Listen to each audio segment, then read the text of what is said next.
right away. And I also have to start the music right away too. We can't be streaming without music. What kind of crazy person would I be? Streaming without music. My hand is freezing cold. Oh, how we doing today, everyone? What's going on? We're doing some live VFX finishing touches. This is going to be more of a chill, just chatting stream, just doing some VFX, and then this is going to be the next video actually. So stay tuned, stay engaged, and have some fun. I'll be putting the invite to the server link in right now.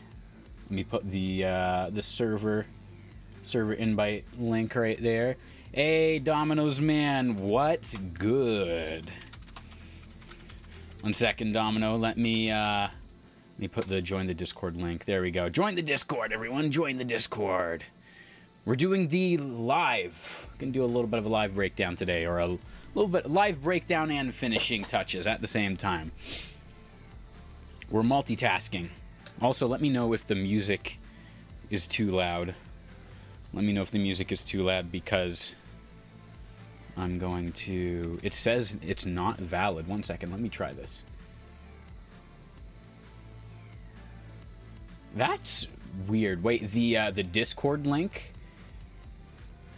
Wait, Lukey Pookie. It says it's not valid. That's weird. I just clicked on it. It worked for me. I don't know. That might... I don't know if there's some kind of location difference or what's going on. Give it another try, or look on the channel, Luke. Try giving the channel a look as well. See if you can get the link working from one of the links that we have on the channel, if it's not working there. But yeah, this is what we're making. This is what we're making today. Let me make sure that... Yeah, here we go. Just wanted to make sure the volume isn't too loud. This is what we're making. We're making the Sonic 4 trailer. Well, that part, that part at least, what you're seeing right there. And we've already done most of the steps right here. This is our version. We just need to add on some finishing touches. Yeah. And I learned how to do a shatter effect in Resolve, which I was like, I didn't know you could do that. Hey, Onion, just saw you join the server. What's good? What's good? Yeah, I'm wondering what kind of client-side problem there could be for Discord not working. The only issues I've ever had with Discord not working is, oh, you switched Google account? Yeah, I don't know. It could have just been a Google, like, needed to refresh thing. Which, thankfully, that's all it was, and Discord wasn't just like, Discord wasn't just blocking us, because that would have sucked. But yeah, this is what we're making.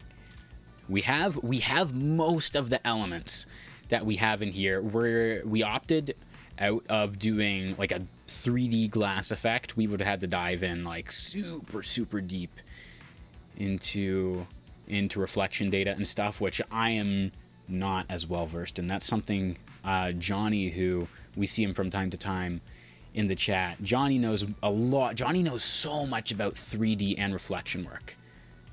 Like I'm pretty sure that's like like his bread and butter. Then we've got the lightning, we've got the motion blur in there, we've got some of the lightning, and then we also need to adjust. We need to adjust the lightning that we have here. I'm thinking, so here's what I'm thinking we do for the lightning. Because with our version, you can see we've got, excuse me, most of the stuff. Got most of the stuff here. I might have to increase the glow a little bit as well. The glow, though, oh my gosh, you guys are gonna feel my pain on this when we jump into Fusion. Getting a glow that is super specific, like this, where it's super bright on like at the source, a super bright source glow, and then an instant fall off. So difficult to do. At least all the different versions I was trying. If you're in the server, you'll have seen, or you would have seen, I put a screenshot of a whole bunch of little experiments and different versions of this that I was making, and most of that experimentation was just trying to get the glow the same as this one, which we did okay with. We did okay, but yeah, we've got the particles, we've got the background similar. I think we can add a little bit more pink in there, and then yeah, we need to change this, the way we're kind of shattering here. And I think I know how we're going to do it. We're going to first split this break so that, where is it? I'll put a marker. We're going to put a marker right here so I can tell where it is, but we're going to split this into like multiple sections so that we'll have like the one in the middle. Let's see. Yeah, we'll have the one in the middle, and we'll probably slowly increase the border width. So we'll have like 1, and then I think there's another one, 2 and 3, and then what, 4, 5, 1, 2. So 1, or I think there's 1 right here, and I think it's just, we can probably do like a length slider for this. So 1, 2, 3, 4, yeah, like that. And then I think, yeah, then there's just a whole bunch of layers. We're gonna play around with this. So let's jump in, and then we've also got the actual break itself, which I think we want to add some camera shake on, because I don't know if we're going to be able to get the exact same quality that this has, just because of the nature of the 3D.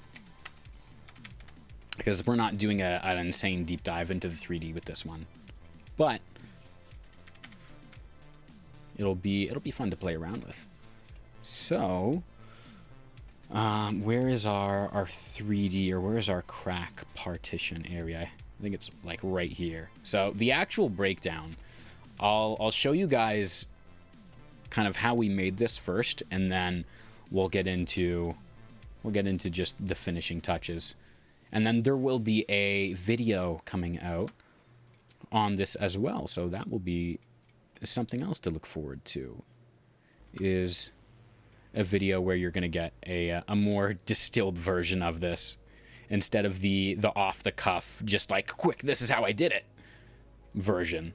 So where's my reference? Put the reference up. Come on. Here we go. Yeah, so we've got the reference up here. Got the reference there.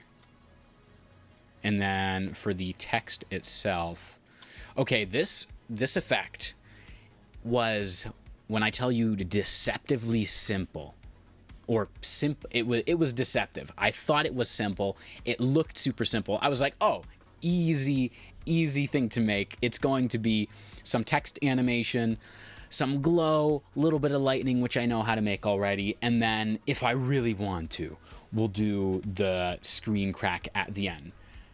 Turned out I was completely wrong. I could not have been more wrong. Also, we got a haircut. Hair's looking super different from the last stream. I could not have been more wrong. It turns out doing text like this, where you have the duplicate layers, and where you have the glow fall off, slowly going back, where it's super glowy in the front, and then less glowy as you get to the back, super hard thing to do. Who knew? Not me. We also need to fix the C and the 4 overlay. That's something else. That's a small detail. But yeah, doing that, super difficult to do, and I'll show you exactly why. If I take a normal text right here, and we just do the channel name, right? Isaiah Grade. Easy peasy, right? No sweat. And I go to shading element 2, and I just enable my outline, right? Still looking really good. It's like, okay, what's like, where's the difficulty, right? The difficulty is as soon as you try to incorporate multiple. Now, what I was going to do before, because I wanted I spent most of the time making this just on making the glow. And the problem with the glow is there was not a way to, how would I say this? There was not a way to have there's a hair in my mouth, to have a glow fall off that would work unless I was applying it separately to multiple, like to each layer. So normally what you would do if you were going to have, if you're going to have text like that, is you're going to get a duplicate node, right? You're going to go, oh, super cool, blah, blah, blah, put my text into here. Then I'll do something like this. Maybe I have 4 copies of it. This was also another issue, was they would all be on top of each other and they wouldn't layer and block each other. You would end up with something like this, which not very fun. Not very fun at all. Yeah, that was a thing, but also if I move these down and I move the text up, right? And we just do a normal glow, you'll see, and this is something you would expect, right? You guys know Fusion, at the very least, like the beginners know Fusion at a basic level. I'm gonna get a very even glow. It's gonna apply to everything, which is fine until you start needing it to have a drop off as it goes further back. Let's see, do you use default glows for a particular reason? There are many custom glows that are amazing. Bare onion. Okay, yes. The reason I use the default glows built into Resolve is specifically because when I'm making the breakdown videos and the tutorial videos, and you guys want to follow along, I don't want you to have to go download stuff, whether it's off of React or any third-party plugins. I don't want to have to send you guys away to do something that maybe you can't even do in the free version of the software. I think Reactor and some other stuff that used to be available for the free version, like it used to work in the free version, now only works in the paid version. And I don't want to be like, all right, we're going to use the Xglow, and it turns out, Xglow doesn't work with the newest version of Resolve, which I don't know if Xglow works with 21. Or, it only works with Studio, which I think became a thing recently. So yeah, so we tried to use the glow, and the soft glow. And between these two, we were able to get like a decent-ish result. And we will be giving away the project file for this for free. 100%. This is going to be free up on the site whenever the video drops. If you want to know when the video drops and you're not on YouTube a whole bunch, join the Discord. I always put the announcement in there. We also actually I haven't been announcing the project file releases lately, but that's because they're usually linked in the video. But yeah, so the glows themselves get distributed equally, meaning if I'm laying these on top of each other and I do something like that, it's all the same. I don't have the same fall off, or actually no, it's two different kinds of fall off. I have a much gentler fall off going from the front to the back, and then for the individual glow itself, it is super bright source and then instant fall off, and that was the thing that was so difficult to recreate. And that was after or before I also was figuring out the layering issue, and I'll show you guys exactly how we figured out the layering issue. It was actually we'll need these, but not yet. We can space these out. So for the text, what we did is we kept the body of the text, but we brought it all the way down to black. Let's reset our center point here. Here we go. So Isaiah grade, super simple. Then we added the duplicate on. I think we also changed, I think I can change the mode from in front to in the back. Let me see, is it apply mode over? I did this forever ago, or I did this merge under. Yeah, here we go. I think this is it. So if I look at just this, okay, yeah, merge under. That's the setting we want, which is underneath. You guys actually can't see it. Merge under. That is the setting we wanted. So once I merge everything underneath, I have my duplicate path. Let's move this so it's kind of like that. Boom. Then this was another problem I was running into. I was like, oh, I don't know if this is going to work. And I didn't even try it until I had tried a couple other things. Is then you put a luma keyer onto your fusion composition, and just like that, you have your text layered. And because the black is already blocking out the outlines of the other pieces of text, when you put the luma keyer on, it all just works, right? It all just looks so nice. So when I'm doing the Sonic text, boom, we end up with that. Then you can add your glow on, blah blah blah blah blah, and everything is hunky dory. That was the first hurdle. Was how do I get the text layers set up? Turns out it's duplicate luma keyer. The glow was an entirely different beast, and let's there's a few pieces we're gonna have to dive into here, because we also have, if we look very close here, there's like a lightning layer around the letters, around the front of the letters as well. So that was something else we had to consider. So we went main text, Sonic. We've got the shear in the shadings tab. We've got the shear set to -0.3. If you don't know what the shear does, it just kind of leans your text in one direction or another, not like the band. Actually like the band, but not literally. Then we add our duplicates on. This was really, really cool. What we did with the duplicates is we turned this from additive to subtractive in the inspector. And then I think, yeah, if you adjust the blend mode as well,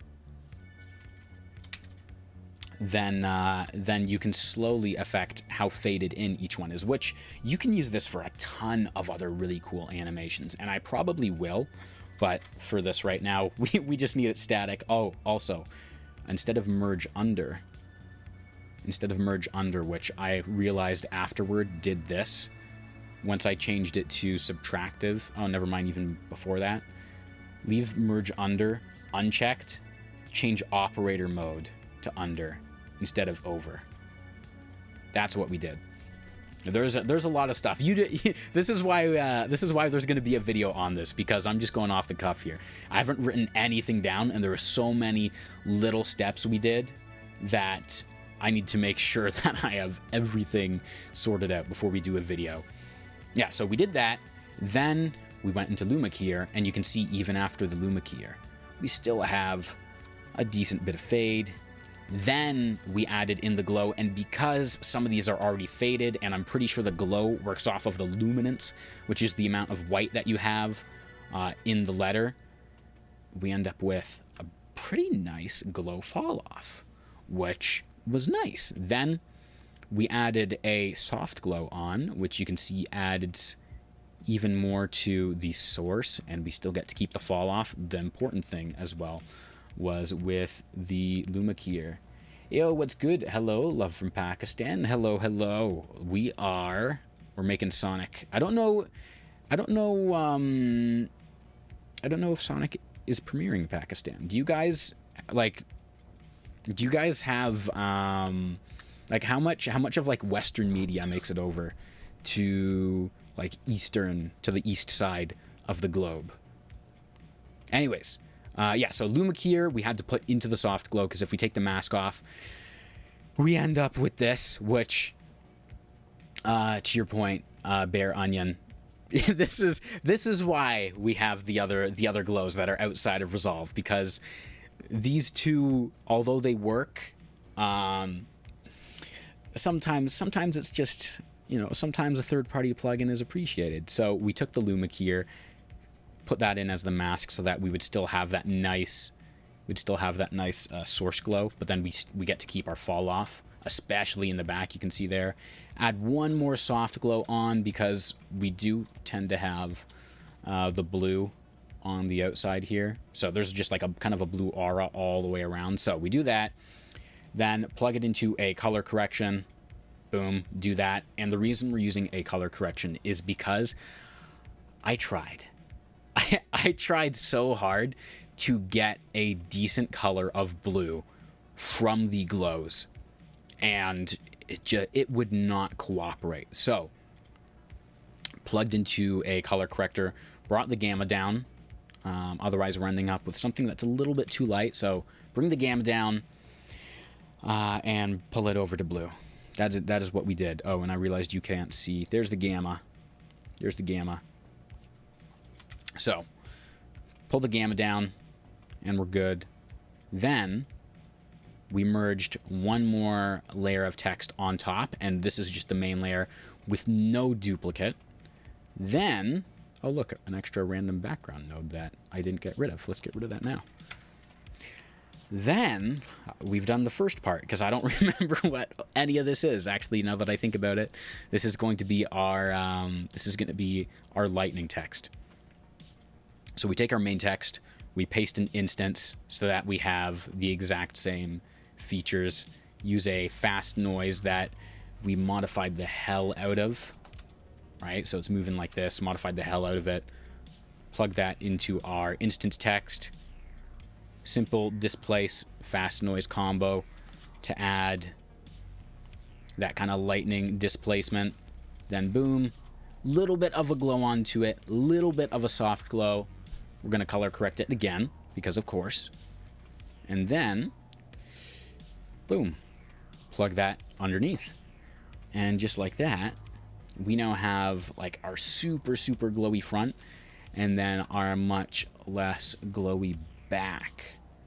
And then I think we just resized everything slightly with our transform.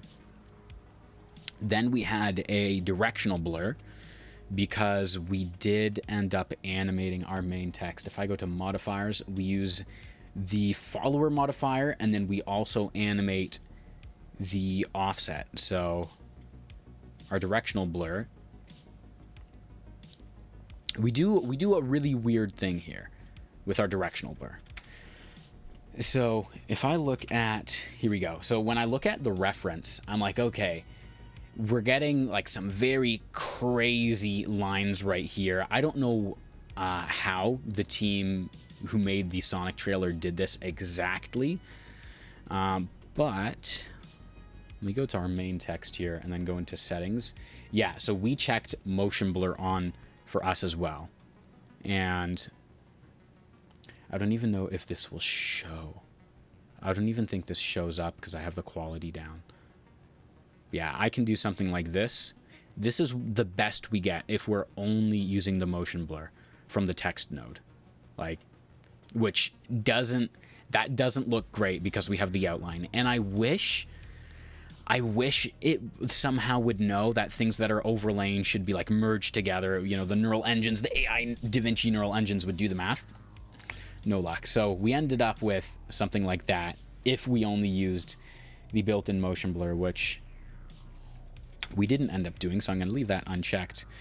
Let's merge these over. So we ended up using the directional blur.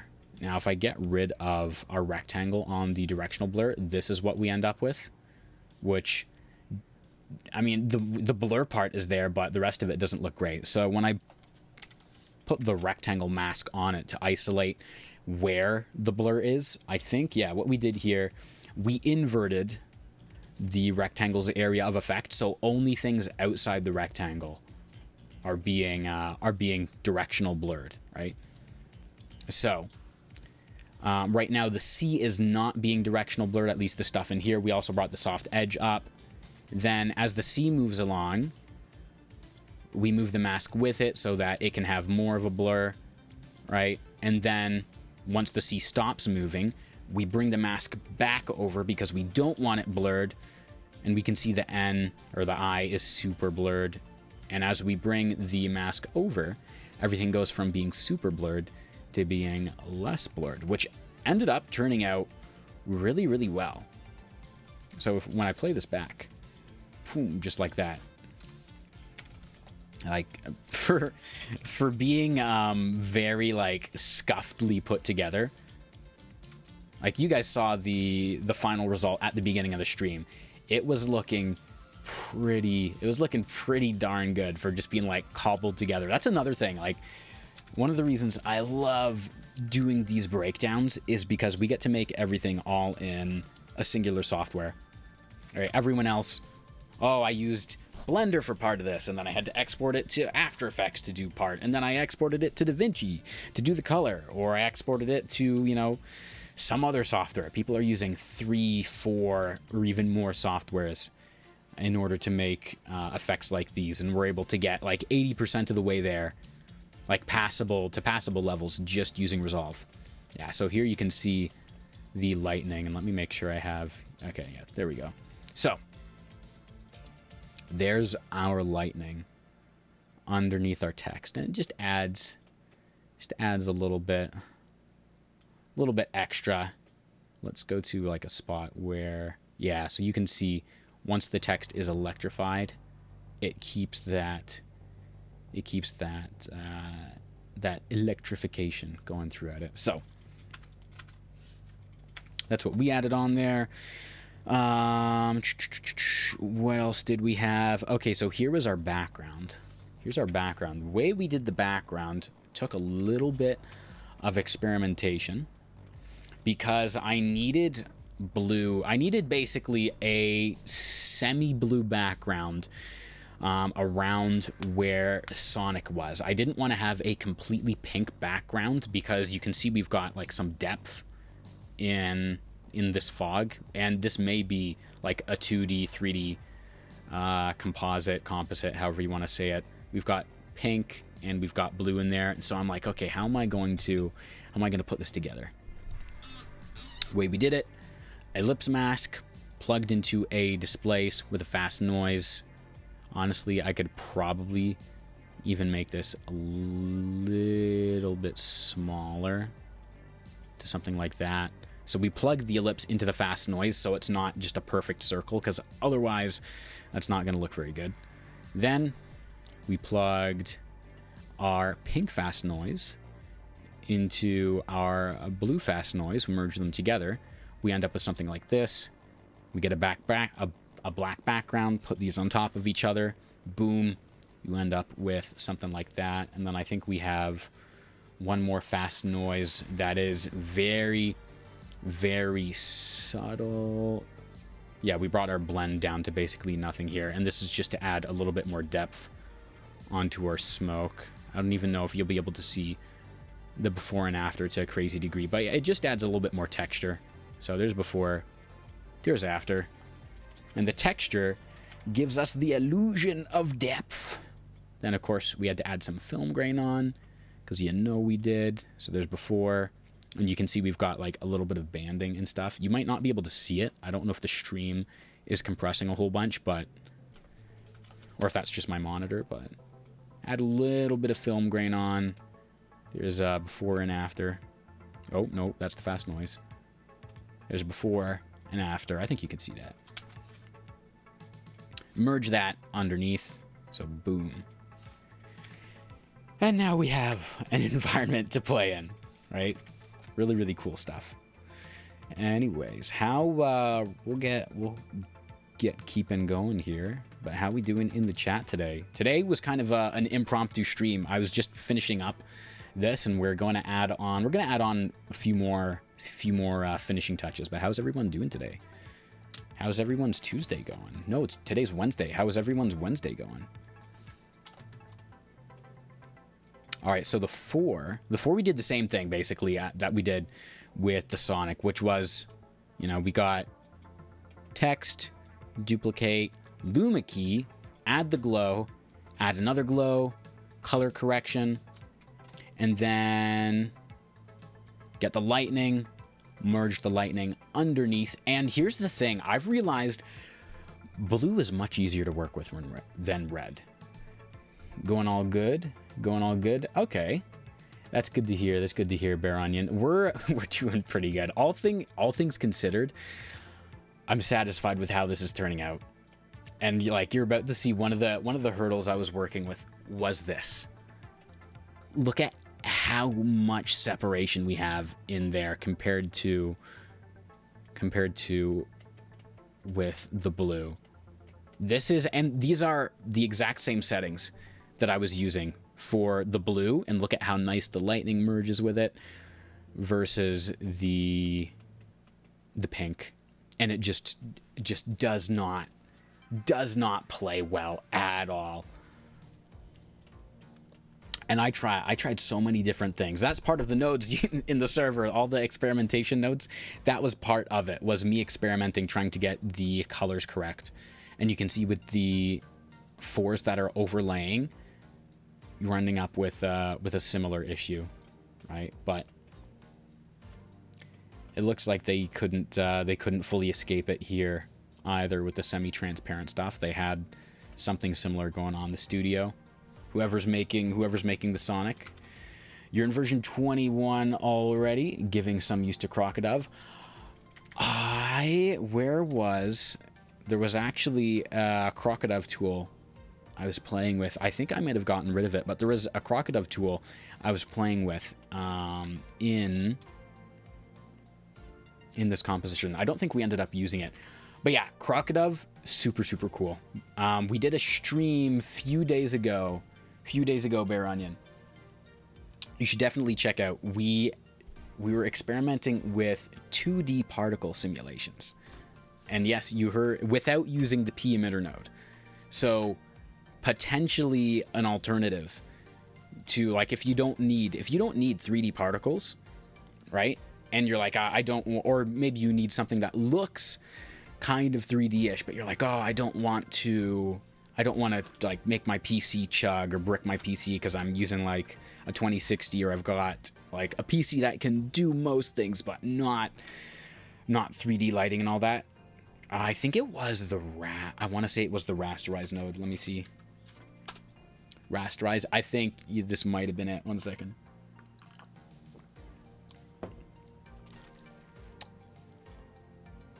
It might have been the rasterize node we were using. Let's see. It was either that. Yeah, I think it was the rasterize, because we increased the grid size or something. Or let me do this. You boost these in size. Yeah, we did something with the rasterize node, and then I think what did we do? Yeah, we did something really, really cool with this. I'm trying to remember exactly what it was, but yeah, we did some cool stuff with the rasterize. Then we animated it. The whole thing's on stream, literally 3D simulated dissolving effects without being in 3D.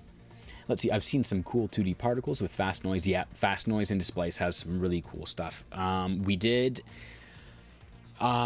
have a Balatro video on the channel where we created a really cool, like, 2D, like a pixel erosion effect, a pixel dissolve effect, done with the fast noise in displays. Very quick, yeah, very quick and no lag. Fast noise is probably one of the most powerful nodes in Resolve. I want to do like an entire series or an entire video on all the different stuff you can do with the fast noise. We used it in the Stranger Things video. We used it in Balatro. We used it in, what was the other one? We used it in the big Netflix video where we recreated the cinematic Netflix opening. We used it in there. What other stuff? What else do I have on the channel? But yeah, we've used it for so many different things. We used it in the Invincible video that went up like a couple weeks ago, I think. We used it in the Soma video. We use it in almost every single video. Fast noise, easily one of the most powerful nodes in Resolve. So anyways, the Yeah, the working with red colors and glows, completely different result. So merge that. I think I put this over top of a background, just transparent background. I don't remember why. Let me see, can I just get rid of this? And then throw this on here. Yeah, I don't even think we need the transparent background. I'm just going to turn these off for now, but I'm not going to get rid of them because I don't know if we actually still need them or not. So move that over. Here we go. So then we instance the directional blur and we instance the rectangle mask, and we end up with a similar thing that we have here, where because the 4 moves in differently than the beginning, right? Where the 4 doesn't slide on from the left.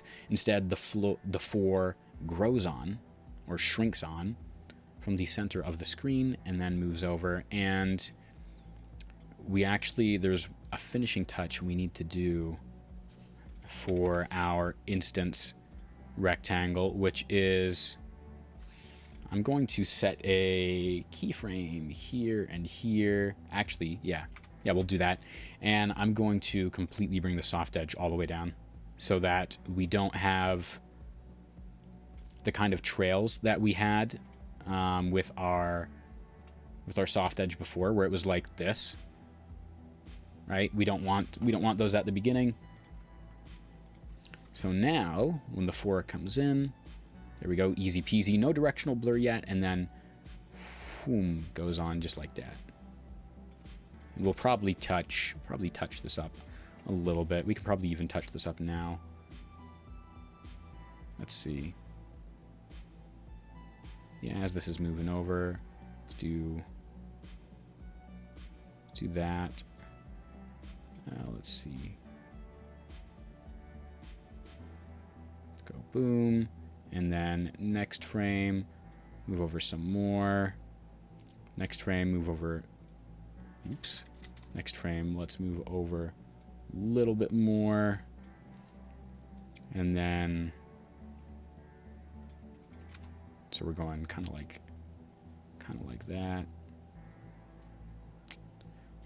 Here's the only issue with this. I might have to try doing this with 2, but honestly, when we merge the entire thing together and you're watching it fast, it's not horrible. Also, it needs to be underneath. It needs to be underneath the rest of it, which we need to change our order here. Here we go. So we're going to change node order. So everyone who doesn't know anything about node order, pay attention. So I have a background. I've got the background right here, actually going into the background of our composition. So when we take our text and we put it onto the merge, it is going on top of the background. Then we're taking both of these and we're putting it on top of our number 4 because green is always on top. So what I want to do instead is take the 4, put it into the background. So now we have just these. So now when this is coming in, yeah, the blue is on top. And then go to my film grain, put this in the bottom. So then when we take these, everything is ordered correctly. I still haven't figured out the difference between the node arrow colors. Okay, so quick lesson on node order, or quick lesson on node flow. Let's put this up to white. Boom. So we've got a white background, we got a black background. So merge node, one of the most used nodes in Resolve that you're ever going to see, the merge. So if I take my background, my black background, actually what we'll do is we'll make this into a gradient just so it's easier to see, and you know that you're looking at something and not just nothing. So when we take our background and we plug it into the yellow input of our merge node, and then we put our merge into our viewer, we're going to get the exact same thing we have here. And that is because the background is going into the background input. or the yellow input of the merge node. Yellow will always be on the bottom, right? Yellow is your canvas, like kind of like you can have a background, like a landscape photo without a person in it, but you can't just have the person floating in space in the foreground because it doesn't make sense. And that is where the green input of the merge comes in, which is the foreground. When we plug our other background into the foreground, and then we put our merge node into the viewer, we end up with our foreground input on top of the background input. And I can go take a transform, size this down, and now you'll see we have our green background sized down and then merged on top of our gradient black and white background. So yellow always goes underneath whatever's going into the green background. And to demonstrate the point of not being able to have a foreground without having a background, if I disconnect the background, then nothing gets output in the merge node, because even though we have this connected, you cannot have a foreground without a background. So if you're ever playing around and you plug something into the merge and you're like, whoa, that's not working, that's really weird, it's because the background needs to be connected. You need something connected to the background, right? Node order matters. Now the blue input of everything will always be a mask input. The mask input of stuff is basically a cookie cutter. So you see we have an ellipse right here. If I increase the size of the ellipse and I move it like over to here, it is going to cut out, it's going to cut out the circle shape of our gradient because that's what I'm plugging it into. So boom, now we have just the gradient right here. I can take it and I can plug it into our background, and because our background is by default, because we've sized down our background and we have the ellipse cutting a piece out of it, it's only going to show what is inside the ellipse. So boom, just like that. Now this changes if I plug it into the transform instead, because what it's going to do is it's going to say anything that is inside here will be affected by the transform. Everything that is outside will not be. So watch this. Plug it into the transform. Now, completely different result. So basically, everything that is outside of the ellipse is acting as if the transform doesn't exist at all. So it's a lot to take in, I know, but node inputs, you'll get familiar with them as you build stuff. So just practice building really basic things. Build a YouTube subscribe button. Build just like a couple basic animations, and you will get used to the node inputs and kind of figuring out, oh, this does that, this does whatever. And the input, the mask input in the merge node will always affect whatever's in the foreground. It will never affect whatever is in the background. So you'll notice if I take the ellipse and I plug it into the foreground of here, and we take the, plug it into the mask, then we take the merge, plug it into our viewer, it is exactly the same as if I plugged it into the background. Actually, no, it's not. Never mind. Let me do this. Oh, that's kind of strange. Wait a second. Never mind. Never mind. I know why it's doing that. Okay, so see, even I can still learn. So when I'm plugging the ellipse just into the background, it's basically taking the entire background and then it's making that circle so that when we size it down, we've got the circle just like this. When I plug it just into the transform, right, only what is inside of the ellipse is getting sized down. The rest of it outside is acting as if the transform doesn't exist. Then when we plug it into the foreground, or we plug it into the mask input of the merge, it is cutting out everything that's right here. So 3 different results from changing where the mask input is involved on like a single line of your workflow. So there's a little crash course in masking. And then also, of course, you have the invert button right here, which right, just inverts the selection. So now everything outside of the ellipse is getting played around with. So now it's just the outside, right? Now it's again just the outside is getting sized down, everything inside is not getting sized down.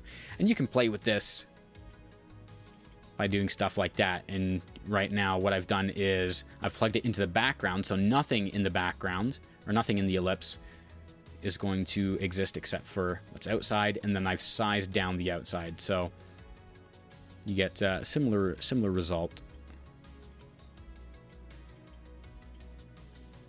We can do the same thing as well with, here we go, with our merge. Yeah, you get it. So play around with your different inputs, plug things into different things, note what happens, and yeah, it's a lot of it you can learn from me saying it, but you'll only understand it once you do it yourself and you go, oh, so that's why that did the thing it did. Yeah, hope that helped, Coconut Pete. Bogdaniro, hell yeah, we got another subscriber. Thank you so much for subscribing, De Niro. I look forward to seeing your comments. Look forward to seeing your feedback. Where were we? Okay, I think, what did we add in here? Okay, the lightning. Arguably the easiest part of the entire effect. When I tell you lightning is deceptively simple to make in DaVinci Resolve, it is so easy to make. And I'll show you exactly how we can make lightning right now. Let's say, right, same thing, we want to make some lightning text, right? Boom, bring the size up. So now we've got this. What I'm going to do is I'm going to take a copy of this, going to paste it here, and instead of having our normal text body, what I'm going to do is I'm going to enable shading element 2, which for anyone who doesn't know, shading element 2 is your outline. Then I'm going to merge one on top of the other so that they're both together. I've got text body, I've got text outline, and I have them together, right? With me so far. Then we're going to go add a fast noise and a displace. So displace basically is like you could call it the warp node if you want. We're going to plug our text outline into the background of the displace, plug the fast noise into the foreground.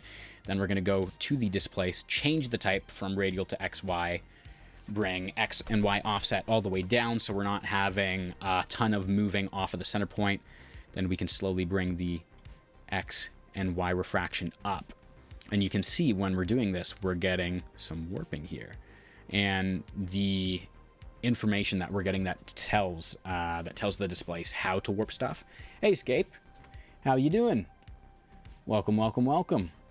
So the information that we get that tells our displace how to warp the text comes from the fast noise. And the fast noise is more or less a smoke generator. If I turn up the seethe rate here and I just hit play, you're going to see it all moves around. It waves, it wobbles, it fades, it stops fading, does the opposite whatever fade is.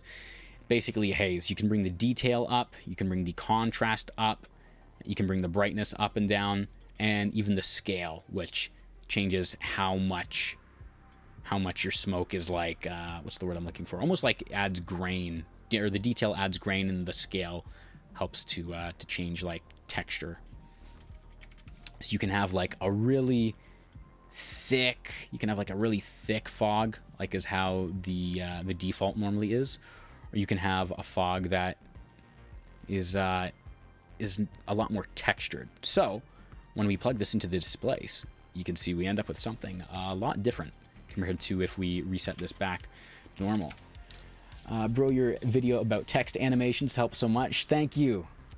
Dude, I'm so glad. I'm so glad people are loving the text animation video. It was a bit of a challenge to make, not because of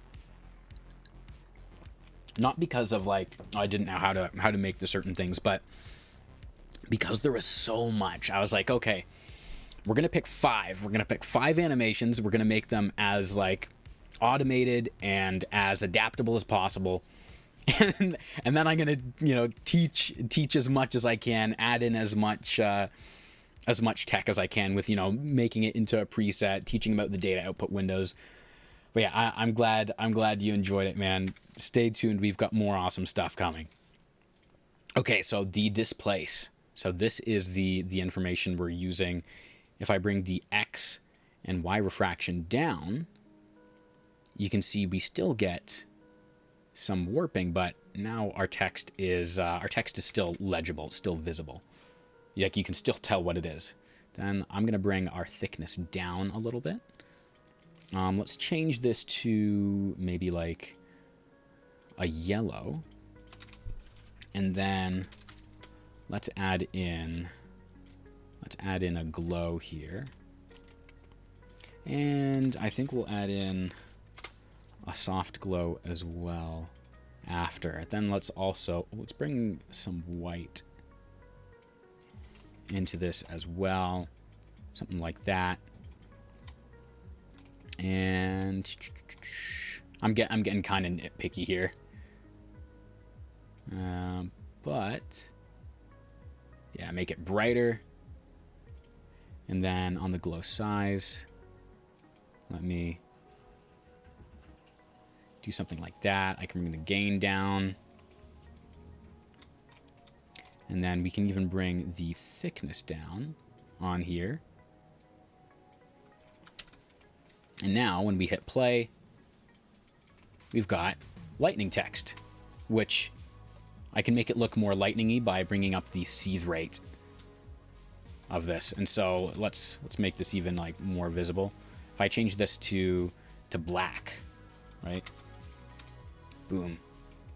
Now we've got lightning text, and you can change like how you want this to look by bringing your detail up or down. And what the detail is going to do, right, is add some texture or take away texture depending on what you want. Same thing with the scale. The scale is going to change kind of how much deviation in path your lightning has. So if you want something that's like super wobbly, you can do that. But if you also want something that it's just a little wobbly, you can do that. And then if you want to add an extra layer, to this, you can take your fast noise, plug it into the mask input of your merge, which we just talked about. You can bring your contrast up, and now you're changing where the lightning is affecting. And I think what we're going to do, because we can see it's affecting the glow as well, which we don't want, is we can do maybe something like this. Yeah, then we get to keep the glow. Now we're looking pretty good. So yeah, there's lightning text for you. Boom. Do you know how to add chromatic aberration to black shapes? I found it only works when I add it before the media out for everything, but I can't add it to a certain shape. You know what? That's a good question. Let's give that a try. I know, or as far as I know, chromatic aberration works, and you'll have to, actually, I don't know if you'd even have to be specific for this, if you can do it with like 2D versus 3D, or like what you would need exactly, because then you're incorporating lighting information and blah blah blah blah blah, right? So was it channel booleans, or what was it that I was using for this? Yeah, it was channel booleans 1. Different channel booleans. Okay, so I think this is how I would do chromatic aberration for some stuff. I don't know if it'll work with this. Let me change this to a very basic shape first, so I know I know what I'm doing here. I think we would subtract, or we'd hit do nothing. Maybe we do copy, then we do nothing, and then do nothing. Or was it like, subtract, and then I would take a transform, plug this in, move this off center, and then merge everything over top of each other. And then once more, merge it all over the background. Oh, I don't want this. So let's plug our background into here. Here we go. Okay, so I'm trying to remember exactly how I did this. Maybe it was subtract. Let me see. So this needs to be, I think, do nothing, and then I don't remember if the alpha needed to be set to do nothing as well. There was a way to do this. I don't remember. Maybe it's multiply. Yeah, I think we'll try it just with copy for now. Let's see, do nothing, and then, oh, it was this one that was set differently. So we've got blue, green, and then red. And moving all of these slightly opposing each other should do something, but it's a good question. Black, yeah, so you can't displace, yeah, you can't displace any color. What you could do, I guess that kind of answers our question. Let me think about, let me see, subtract.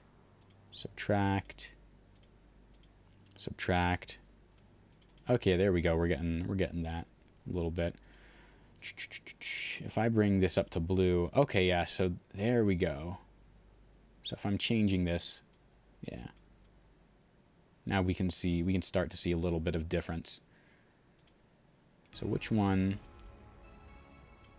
is not getting affected? I wonder. It's this one. Oh, yeah, this one we're just, oh wait, it's not connected. That's egg on my face. Okay. Yeah, so here we go. So it's subtract, and then you just change your channel booleans. If we change this to black, let's see. Yeah, then you just end up with black. What you could do, though, is take a colored version of it, right? And if it's just a black shape, then you can just, make it whatever color you want. You could even make it like a gradient, right? Something like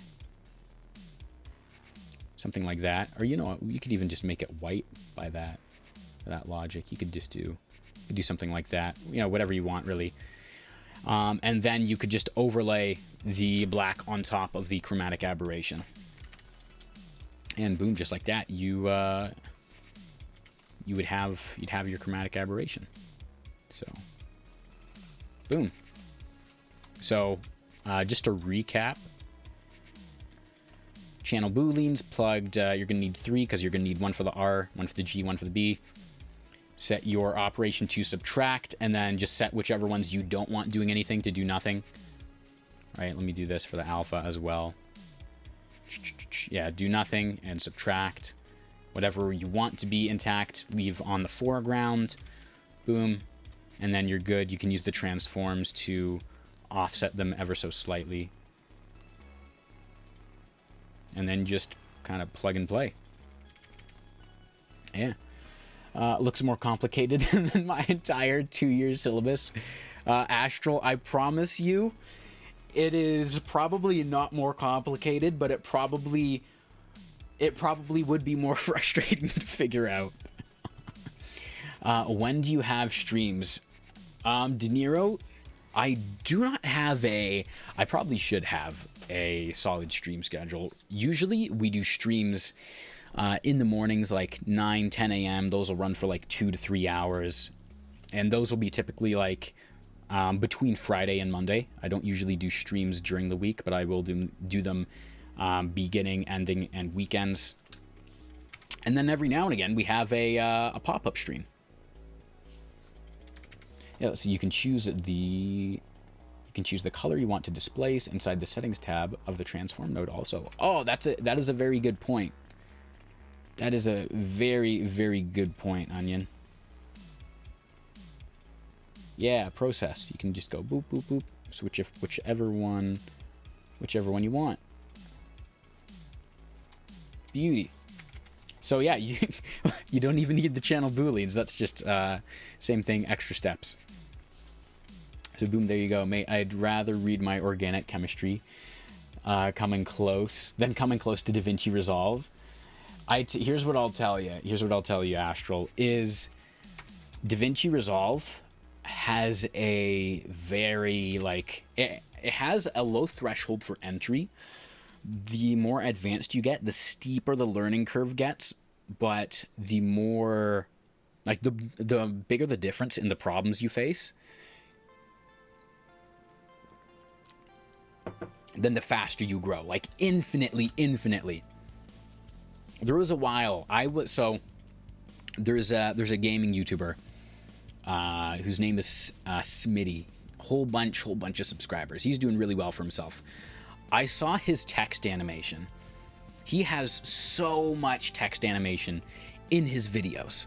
Like, and it's like it's never not animated. So many animated subtitles.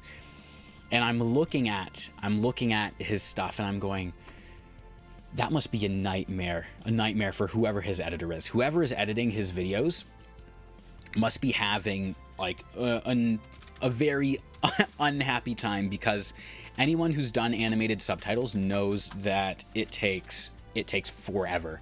They take forever to do. And he's not just doing one animation type. Like, he's not just doing a simple grow and shrink in, grow and shrink out. He's got different animations in there, meaning someone has to write it all out, and then after that they have to do all the different animations, and they're not just like, oh, like the same thing every time. They're mixed and they're matched, and I'm like, okay, you're either dragging on 2 or 3 effects for every single thing, every single like subtitle, or you're having a really bad time. So I invested like a month and a half into learning about subtitle animation, learning about making animations adapt, learning about like how you can combine multiple stuff into presets. And we ended up coming up with the animated text preset right here, which I can like break it into pieces, and you'll see it will animate in, animate out. And we also have up here in the top right, we can change how the entire thing animates on and off.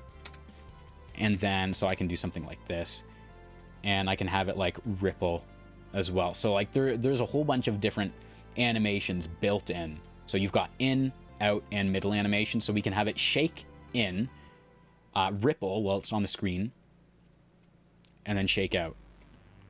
So I can like, let me bring this over here. So shakes on, ripples, and then, oops, and then we'll just shrink out, just like that. Like, insane stuff. You can have it fade out. You can have it like shrink and grow on instead. You can have it be like shaking constantly while it's on the screen. You can do whatever you want, and it's 245 different animation combinations built into a singular text preset. It is like it is so cool. Let's see, Astral. You know, I'm so happy I stumbled on this live stream because I want to get into video editing.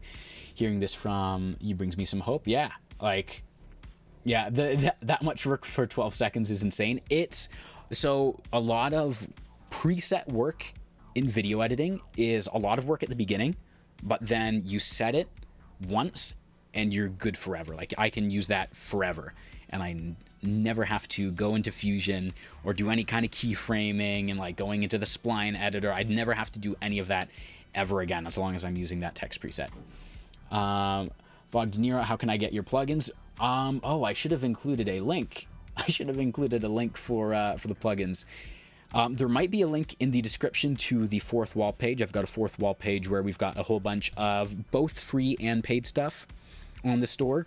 I do have basically a version of this, of the text preset, that is for free. It's just split up into the individual versions. So like you can get a whole bunch of like automatic text animation for free. You just won't be able to switch between them. But then you also have, you also do have the animated text preset, which that's what this is, the all-in-one animated text preset, perfect for all your video editing needs. Get it for a one-time price of $34.99. So yeah, if you're doing anything where you're using animated subtitles and you're doing like any of these options, then like I like, don't just take it from me. I've given it to a bunch of buddies who are in the gaming niche. They're all like, oh my god, this saves me like hours. So like $35 saves yourself like hours and hours and hours, especially if you're using it often. We've got the text position. You can change it from bottom to center, and no matter where you move the center, the pivot point for the animation will always stick to the center, which is a huge problem a lot of people face. So that's good. Oh, also blurring the text. If you want to put subtitles, or if you have subtitles on the screen, but you need to censor anything, you can decide what you want to blur, right? Uncheck it, check it back, like super cool. Drag the slider over. This, in the first version of this, which anyone who got the first version of the text preset would have seen 3 of these on here. It was so clunky. That was another thing we learned. We learned how to like literally add blur on with a checkbox. So, and then as you size it up, the blur will adapt as well. Because usually anyone who knows about the mosaic blur that is built into Resolve, typically this is how it works, right? I'll have some text here. I'll size it up. Let's add on a, what's the word? Outline. We'll put a mosaic blur on it. And what will normally happen is I'll have this, right? I'll have my text censored because, haha, we're being funny and cartoony. As soon as you change the text size, right, now it's just a block of pixels. If I make it too big, now it's very obvious what is being said. So we used some magic expression work, not only for the blur part, so that it will, the blur adapts, but also so that the pixelation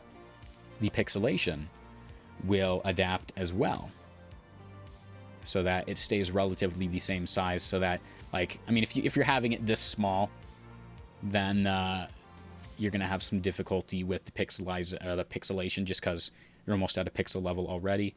But if you're at like moderate size, then you're good. I do want to add in some more custom stuff though, like some more custom controls and stuff. But yeah, really cool. Buy it once, use it forever. Like, same philosophy as Resolve does. No Adobe subscription model, and I do also update it every now and again, so something else to look forward to. Let's see. I have a major exam in 10 days, and after that, my school finishes. Just hoping I can get a PC after my exam because the current SSD and RAM prices are wilding. SSD prices never went away, unfortunately. I've been waiting for the days where I can get like a 50% discount. Like I'm just like tracking different trends, especially for, I think it's like the Samsung Evo 870. There's some really good SSDs out there. But yeah, SSDs wildly expensive. I've got I think I have 2 or 3 over the years. I'll slowly, when I start running out of storage and I'm like, oh, I need the stuff that I have because it's sound effects or it's visuals or whatever, I'm like, are we buying an HDD or are we buying an SSD and like spending the same amount of money but getting 1/5 of the storage space? Oh boy. Yeah, SSD versus HDD just breaks my heart, breaks my bank. Good luck with your streams, man. Seems very fun to learn. Hope to join in on your streams in the next 10 and 11 days. Hell yeah. Good to see you, Astral. Hope to see you some more. We got a whole bunch of videos already. What a lot of the videos are is a little bit more advanced. We do have a video about Fusion Foundations in 15 minutes. I do want to do more Fusion education stuff, going from beginner to pro, and break down a lot of the stuff in between. A lot of the stuff in between, like, is just not covered, at least at like a very, what's the word I'm looking for? Like a very in-depth level, like the text animation video you guys saw that like we released last week. Like that is text animation taken to like a super, super in-depth level. We go over expressions, we go over like pivot points, we cover shading elements and the follower modifier, like so many different things that you'll see people use in videos, but you never actually get to learn how they're used for yourself and why they work and how you can use them to not only make cool stuff, but to also have something that is like reusable or something that is adaptable. So it's not like, oh, I've typed in one word, I want to use it again for a different word, I now need to change 20 settings. No, you can set it up once, learn a little bit more about the concepts and principles, how Resolve works, right? Learn the Fusion mechanics, and then you just get to use it again. Like super, super cool. All right. Where was I? Sonic 4. So we added in our lightning. We added in our lightning for the 4. And the way we got... Okay, the way we made the lightning is a very, very... It's actually pretty cool. I think you guys will like this. So different from the lightning text we did, where you can see it's basically an outline of the letter, and then it just kind of waves on top of the letter. What we did is we used a fast noise node. Who would guess? The fusion guy used a fast noise node again. So fast noise, and if you're wondering, that's a smoke generator. How did he get straight lines? I'm gonna show you. I'm gonna show you right now. I'm gonna show you whether you want to know or not. You're gonna learn how to make lines out of smoke. Go to your scale, uncheck it. You bring either your Y size up, bring your Y size all the way up for horizontal lines, bring X size all the way down, and you can put it as like whatever you want. Honestly, whatever you want past 20 to really start to see the lines. Or you can do the X size instead for vertical lines. Hell yeah, I'll definitely check out those videos, but I gotta go, Lamau. It's like 3:20 a.m. Oh my gosh, yeah. Astral, get some sleep, brother. Get some sleep. We will be here. We will be here. Don't you worry. Sleep well, man. Sleep well. Okay, yeah. So straight lines. Look at the lines. Learn the lines. Fusion nodes. The crazy old fusion guy. Okay, so we made a whole bunch of straight lines. We were able to get, so we wanted a whole bunch of straight lines. We didn't want a ton of them like you see here. We were able to change that. Obviously, we're messing with our controls in the inspector. We changed our gradient type to 2 color, and then we brought the black and the white in a whole bunch. Normally it looks like this, which you can see we end up with a whole bunch of cloudy lines. We don't want that. We want very, very like defined lines. Somehow we ended up with our subpixel on 5x5. Don't ask. So we plug that into a dent. The dent node has like 2 or 3 uses that I almost never use the dent node unless I either am actually wanting to be like, ha ha, funny cartoon face blowy up effect, or I need to make some light rays and I can't have the light source be coming from anything on the screen, like you'll have seen in the Soma video. In the Soma video, I show you how to make really cool light rays using fast noise and dent. So cool.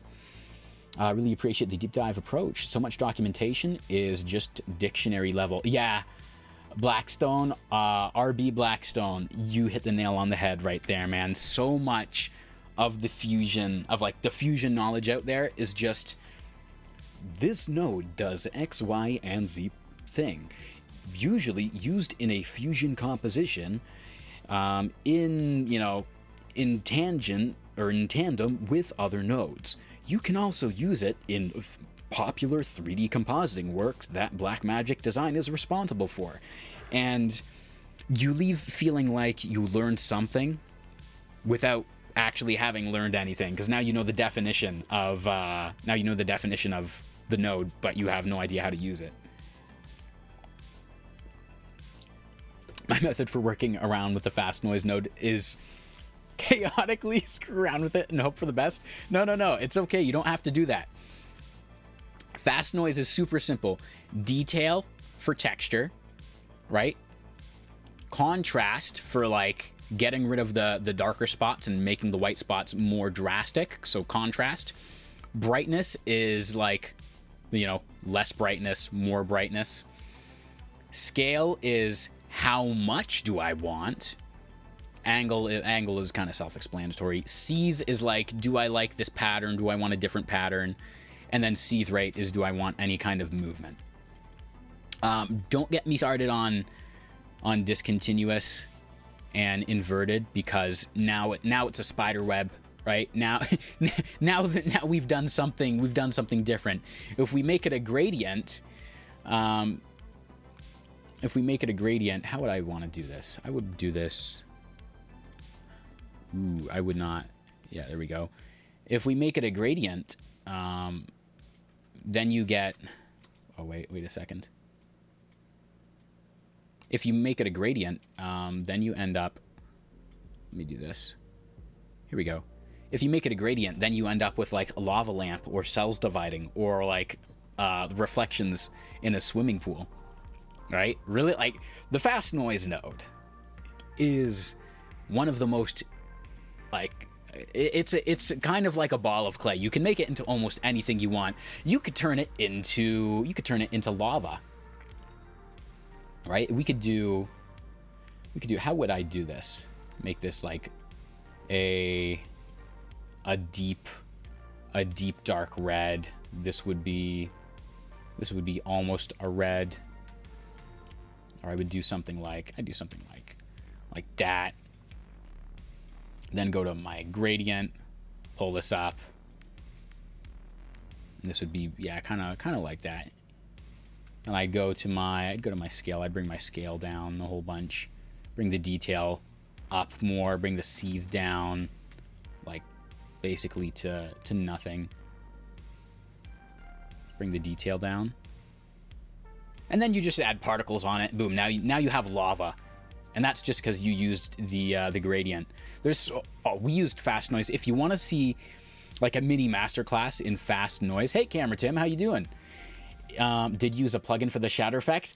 I am so glad you asked. We did not use a plugin for the shatter effect. We watched. So if you guys don't know Peej, I learned about Peej recently. Peej is a guy. He's got a channel on YouTube. He's got like 60,000 subscribers. He actually learned how to do the shatter effect from someone else, and then he did a video on it, and then I saw his video and I was like, oh, shatter effect in DaVinci Resolve, beautiful. Because for the longest time I too thought it impossible to do a shatter effect in DaVinci Resolve. So short answer no, long answer no, and I'm also super happy about it. We made it natively. Ends up being slow noise. Oh no. Blackstone, no. if it chunks, or if you bring just the seethe rate down. I love bringing my seethe rate down and just letting it do its thing. I mean, we could add in as well. Like we could make this even more specific, right? We add in some hotspots, right? And then we'll do something like this. Add in some hotspots, and then you get just to like the white, where it's like that. And now you've got something that's, sorry, every time I start making something, I'm like, it's got to be chef's kiss. Yeah, maybe I won't make this as, we'll do it like this. Let's see what this one is like. Yeah, that one's actually darker. So we'll do this, then we'll do that, then we'll do this. There we go. So now we've got those hot spots without blowing out and losing our color and data information. Yeah, I saw his tutorial too, but it was too advanced. It's honestly, you can follow the instructions. So a lot of tutorials, this is the biggest problem I have with DaVinci Resolve tutorials. So many tutorials in DaVinci Resolve are they're what I call point and click tutorials, where I say, go get a text effect, go to shading, click on shading element 2, hit enable, bring it down, increase the softness, blah, blah, blah, add a node, do a thing. And you're following the instructions without learning anything. You're getting a result without learning a lesson. Actually, I got a comment earlier today. Someone was like, I want to just follow step by step. I don't want a lecture. I don't think a lecture is useful.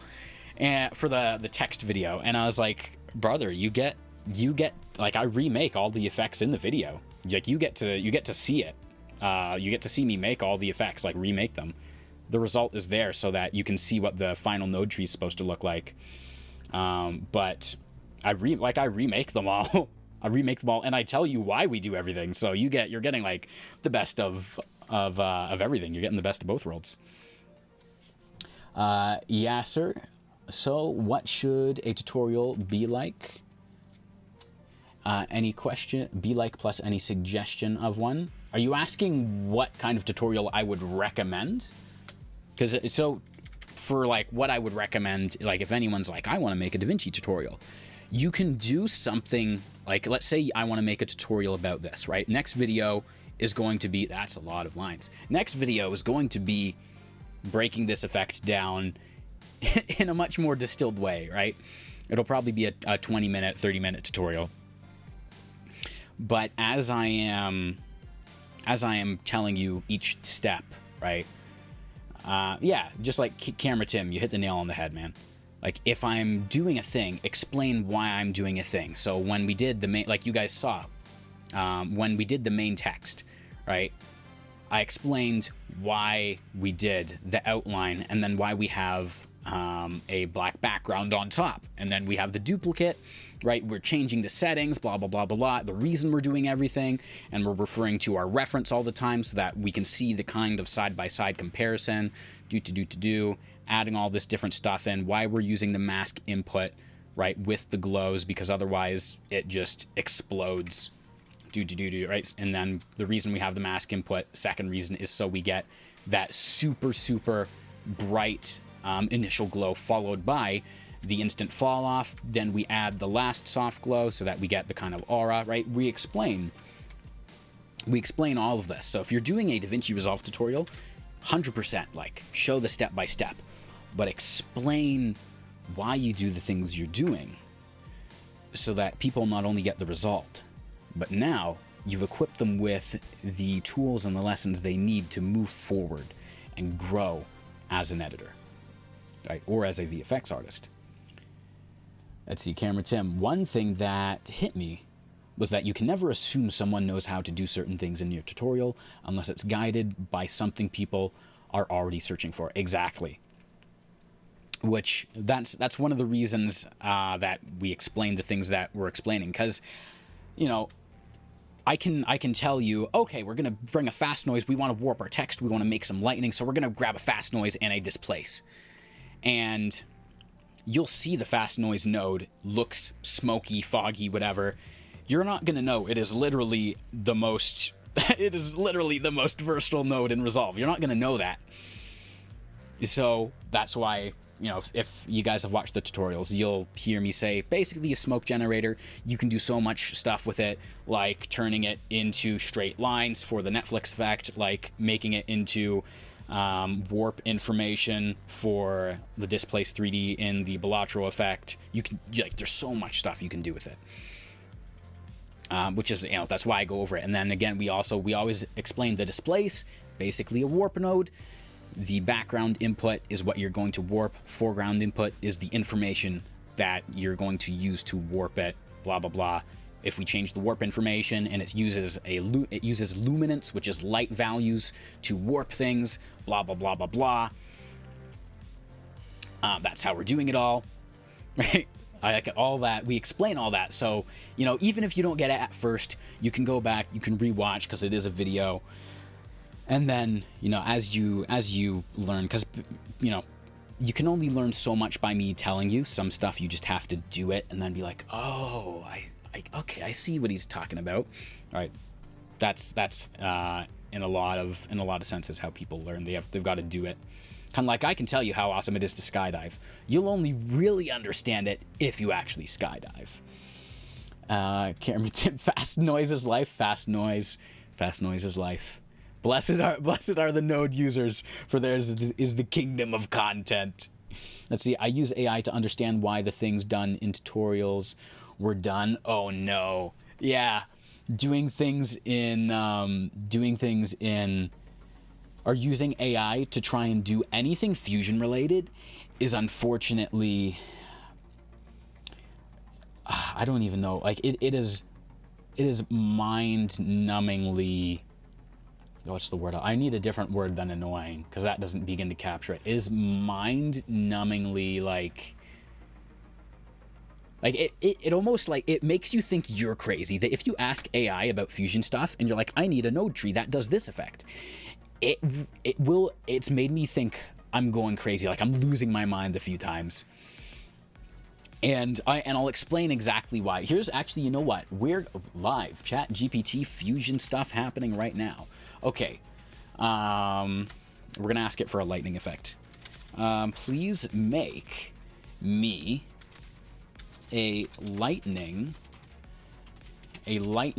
effect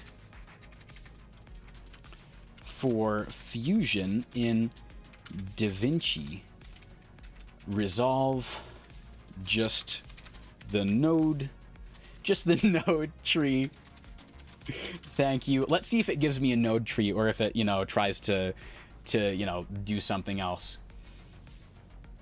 Let's see if it let's see how this works. Okay. Is it telling me it can't? Here's a clean practical Fusion node tree to create a lightning effect inside DaVinci Resolve. There's a classic procedural setup, fast customizable, and works well for VFX shots. Okay, so it's saying background. Okay, here we go. We're gonna make it. We're gonna make it on just like. Oh, sorry. 1 second. We're gonna make it on stream right here.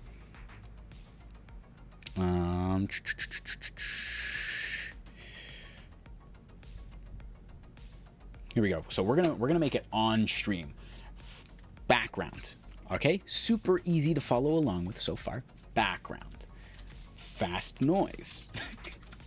So background acts as my base canvas. So fast noise. Let's see. Let me like. Can I? Let me bring this onto. Let me bring this onto. I want to bring this onto my stream. I think I just have display. Okay, so let me make this small so you guys can see it. Here we go. So, ready? Okay, let me catch up on chat as well before we do this because I'm gonna dive right into here. I want to be like you. You're incredible. Thank you, Anderson. Dude, I'm just happy to be bringing the value, man. There's so much fun Fusion stuff. Like, whenever I get a compliment like that, I don't even know what to do because I think back to when I started learning Fusion. It took me 1.5 years just to grasp it. I was like, I don't understand nodes. I don't understand inputs. I don't know what I'm doing. I had to approach Fusion probably like six or seven. Someone just laughed because I did the meme. I had to approach it a whole bunch of times before I could actually grasp it. Yeah, that inspired me to make a baseline Fusion tutorial in the first place because very few, if any, tutorials explain how nodes actually work. Yeah, I think that's why the foundation of Fusion, foundations of Fusion tutorial. Which even then I'm like, there's still so much to cover. I'm gonna do a bunch of Fusion educational content. There's a bunch of stuff happening in the background. ChatGPT is really bad on Fusion. AI lacks a lot of context. It's because It is done like AI is fed human information, and there's no documentation on Fusion, which means it doesn't actually know what it's doing. It's just using whatever it can find, consuming to oblivion. I've seen very good things made with cloud code. I've done a little bit of experimenting with cloud. It seems to get confused. So, like, it seems to get confused with things that GPT doesn't get confused with. Excuse me. Cloud is close. One of the cool things about your approach that you may not even know what you're demonstrating, drag the node you are working on to viewer instead of just hitting one is just better flow. Dude, I love being like, now let's just drag this into the flow, because I'm almost like, I barely use the number keys on my keyboard unless I'm putting markers on something. And you can actually connect Claude to Resolve directly now. Cool. I'll have to look into that. Camera Tim, have you tried it? That's crazy. Can you create text shatter effect like in the text split into pieces using fast noise and displace? Yes and no. I will show you guys. That part is further into the text effect. We are going to be getting into that. I need a tutorial about bitmap. Anyone knows how to use bitmap? There's a few different ways to use a bitmap. It depends what you're using it for, Anderson. Even I'm kind of like, I've used it. I haven't used it in a while, but I have used it. Bare Onion. I just started to actually works because it can do some form of testing. Oh, it can control your timeline and Fusion. Finally, the DaVinci stream of doom and despair. Mason, what are you doing? Mason, what do you mean doom and despair? Mason, this is the Sonic DaVinci stream. This is the Sonic 4 DaVinci stream. One second, Mason. Look, we're making cool stuff. Okay, I almost lost my mind asking AI how to make a blob tracker effect. I would believe that. There's a few paid ones, like a few paid plugins or fuses for like blob trackers. I think they're pretty advanced in comparison to normal stuff. General approach, learning Fusion and analyzing other edits to learn from it. Yeah, Gemini Pro so much better than Fusion knowledge. Sonic, I take it back. Absolute cinema. Thank you, Mason. Of course. Everyone knows as soon as Sonic enters the room, it just perfect, instant cinema. Okay, so here's what we're going to do. We're going to follow this exactly. Background, fast noise, brightness, contrast, bitmap, erode, dilate, soft glow, merge over the footage, the media in, and then media out. Okay, so the background, you ready? The background acts as the base canvas. Fast noise, detail 8 to 10, contrast 5 to 8. Contrast 5 to 8, brother. Contrast, okay, just... Chat GPT is gonna make me lose my mind. Contrast 5 to 8. There's 5. There's 8, and it says detail 8 to 10. So we'll just put it at 10. Apparently this is our lightning. Scale, adjust for bold thickness. You mean this is not thickness? This is not thickness at all. Anyways, okay, bright is okay. So. Maybe I need to be more specific. We'll see if this works first, of course. We'll see if this works. And then adjust the seethe rate for flickering. Let's put it all the way up to 1. That's so bad. That's not lightning. Anyways, I'm gonna finish this first. Okay. So let me see. Does it say where we're supposed to connect anything? Merge one. Oh boy, it does not say anything. If you want a lightning strike between 2 points, add mask paint or polyline to guide the shape, then use it to influence the noise. You know what? This is actually, the pro tip is actually a very good basic tip. I'll give it props for getting one thing correct. Everything else, here's what you're gonna do. If I've never, if I don't know anything about Fusion and I'm like, I'm going to use ChatGPT to do my work for me, I'm going to connect all of these together. And it hasn't told me not to do that, which is making me go like, okay, here we go. Background to fast noise. And then we're going to go brightness contrast. right? Brightness contrast. What does it say to do with the brightness contrast? Brightness contrast, boost contrast a lot. So from 3 to 6, boost contrast from 3 to... Okay, we'll put it at 5. Cool. Love that. Lower brightness slightly. Okay. Lowering my brightness slightly.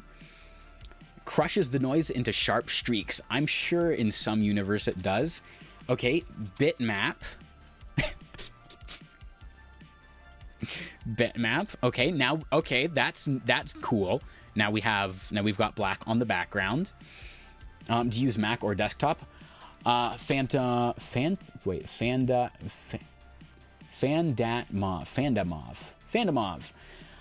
I use Mac, or what am I saying? I don't use Mac. I use desktop. We've got 64 gigs of RAM. We've got a 4080, and we've got the AMD Ryzen 9 5950X. We're running some higher end consumer-ish gaming stuff. Blah blah blah blah blah. And we've got a 4080 in there, so we can handle a lot of the stuff that Resolve throws at us.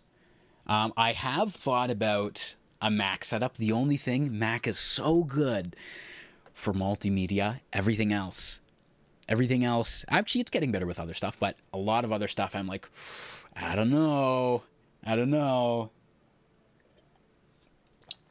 Apple Silicon machines, though, are beauty. Let's see, Madman Mason. After this edit, can we do node work for Sonic's stinky feet? No, Mason, we cannot do that. At least we know AI won't take the job of editors soon. Okay, I was just in here to mess with you. Have a good stream. All right, Mason, we'll see you from Vietnam with love. Hell yeah.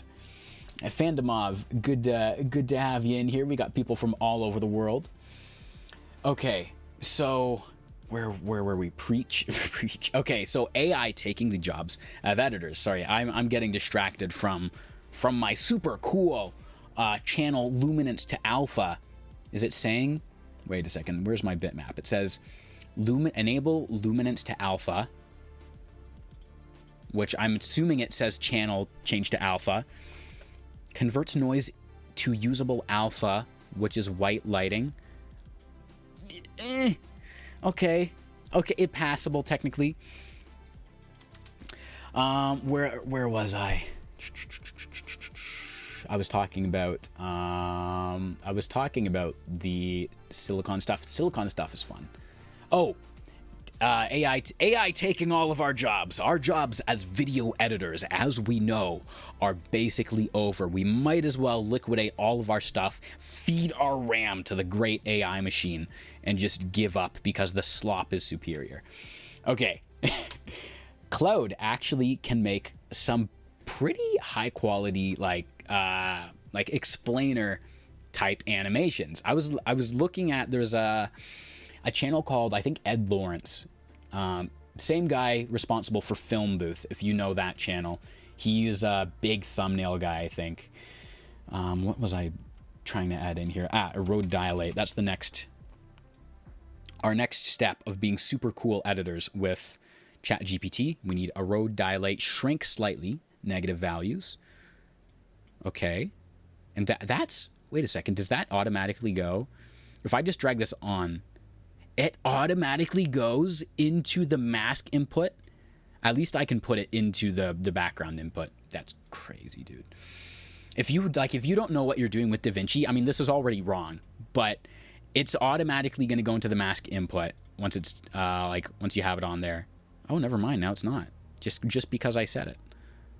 Oh yeah. Okay. Anyways, that's crazy though. Okay. So yeah, Film Booth guy. He's got a different channel. He talks a lot about business. He is using AI to help him with making visual animations for like presentations and stuff, kind of like advanced PowerPoint. And he's using Cloud to do it. And the results are actually pretty good. It seems to be able to replicate the style and give relatively accurate like animations in relation to relative to the information you feed it. And I'm like, you know what? That's like, if you don't know what you're doing, you don't have an editor, that's actually pretty good. it will not be as good as custom stuff, which I think is the general sentiment. Like, if you want custom stuff, you need a human to understand your intention, because a machine just can't understand intention. That's why the AI art a lot of the time looks kind of soulless. I only got 16 gigabytes DDR4 Ryzen 5500 and on RX 660 or 6600 in the economy got me being a student. And me being a student, I think I'm good for now. Yeah, you've got to make do with what you've got, right? I think the first PC, the only thing I had on you was, I think I had like 32 gigs of RAM, which I think 16 is the minimum requirement for Resolve, and like 4 to 6 gigs of VRAM is what you want. And I had like a 2060, so I think I had 4 or 6 gigs of VRAM. And Madman Mason, who was just in the chat, I actually made one of his stream assets, which was like fully lit 3D animations using fast noise and displays 3D. It was I don't remember the exact like what it was modeled after, but it was like lava and chains and all kinds of really cool stuff, like very, very like WWE entrance type stuff. And it took a full week to render out 10 minutes of animation. Crazy. It was crazy. Egyptian here. Yo, we've got Egyptian. We've got Egypt in the chat. Hell yeah. Okay, a road dilate. Oh no. Oh guys, oh no. Our road dilate. Our lightning is being pixelated. That actually looks kind of cool. That's like Minecraft. This is like Minecraft smoke when you get an explosion. That's kind of cool. It's not at all what we want, but, you know, ChatGPT is trying its best. Okay, so a road dilate. Soft glow. The point is proven, but I've got to see it all the way through, you know. So soft glow. I don't know what it thinks it's doing. Okay, maybe we get it. Maybe we ask it instead. Because maybe it's our fault. We didn't prompt specific enough. So, we want to do a lightning text effect instead. Let's see if this works. Because like it should be simple. Let's see if it can actually do this. Where there's a lightning outline on top of our text. Let's see if that works. You want lightning crawling along the outline, not random bolts, which, I mean, that didn't work already. Text bitmap. Oh no. That's again not going to work. It doesn't understand node flow, which is this is probably why everyone's confused with Fusion. If they're using ChatGPT, it doesn't understand node flow. Okay, forget it. We're not using ChatGPT. Anyways, point proven. ChatGPT has no idea what it's doing, which is kind of surprising because, actually, I guess it's not. I wonder if Gemini would know more, because that's Google, and Google can actually analyze your videos now. Anyways, let me show you how we did our lightning, how we did our cool lightning for the number 4 here. The coolest number of all. I think if you use Gemini, you get it. Oh, AI at that level can replace me. Don't think like that. You've got to just keep growing, keep learning, right? You become really experienced. Eventually, no AI can replace you, because complex problems and custom problems require custom solutions, and custom solutions require specialists, right? That's us. So, the way we made our lightning, because this clearly, you can see, is not just an outline, was using our fast noise and our dent, right? Same thing we used to make our light rays. The way we do it, fast noise, basic stuff, get the lines ready. We do the 2-color gradient, of course. Then we dent the hell out of it. using our dent 1, I think. Does it default to dent 1? It does. Using dent 1, bring the size up, strength down, so we're sucking it all in. Transform 1 to bring it even smaller. Then, and I forget how, like, why this gets warped into there. I'll have to, that'll be something we cover in the tutorial, because I forget right now. Oh, never mind. It's because... Okay, now I'm confused. Anyways, so we move the lines onto where our text is, right? So if I get rid of this, we move just these lines, these white lines, onto where our text is. We're using our text as like a mask. If you go into shading on your text and you go into your shading elements, you can change the image source from solid to image, and then you can change that image to a tool, and in this case it's the transform 3D, which we have right here. So it's actually using what we have going into the transform 3D, which is the dent and the fast noise, as its information, which if I unplug this, right, now it's still being used within. I guess I don't need the rectangle mask. Actually, no, I do need the rectangle mask, and I'll show you why in a moment. But basically, the 4 is now the entire map that these lines have to work within, right? So that's how we get the lines onto. That's how we get the lines onto our number. Then, of course, fast noise and displace to actually warp this, right? So now it's actually moving. Blah blah blah blah blah. We have the transform for some of the animation. Add the glow. Add the soft glow. Add the color correction, merge it on top, and this is where the rectangle comes into play. The rectangle mask looks like this. Right? Here's our rectangle mask, and we're actually animating it on so that our lightning will slowly travel down. So only everything inside of the white box here is showing. So our lightning will slowly come onto the screen, like you can see in the reference here. Please do an in-depth tutorial for the shatter effect. I'm gonna have to dive into it a little bit more myself to fully understand it, because I understand it at a basic level, but not at a super in-depth level. So here, I'll show you guys right here. So here is our lightning slowly showing as the box comes onto screen, right? Ripples for a bit and then moves off the screen. So as our lightning leaves in our reference, so does it leave in our own creation right here. Then, as it moves on the screen, continuing its animation, we notice the lightning returns in our reference. And such as the lightning returns in our reference, it also returns on our own version as we animate the center properties of our rectangle. All right, then once more, it's going to move off again. Boom, and it's gone.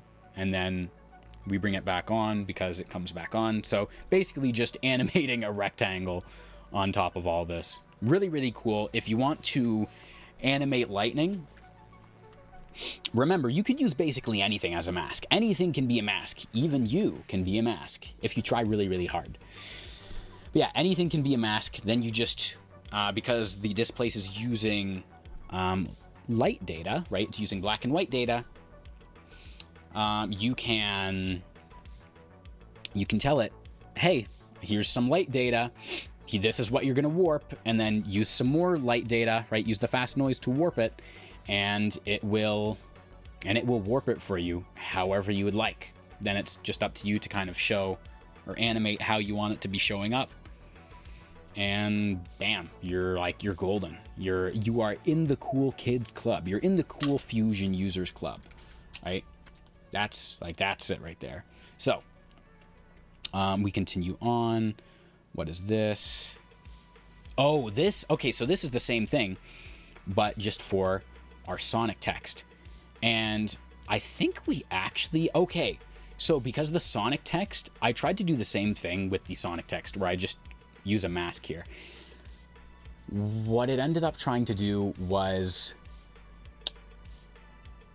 was individually, like apply it onto each letter individually, which would have given me a pattern which I didn't want. So I switched it over to being like just image, which in the modifiers tab, that's not in the modifiers tab, in the shading tab. Image mapping level, you can change from character to whatever you want. I think I had it at full image or line, something like that.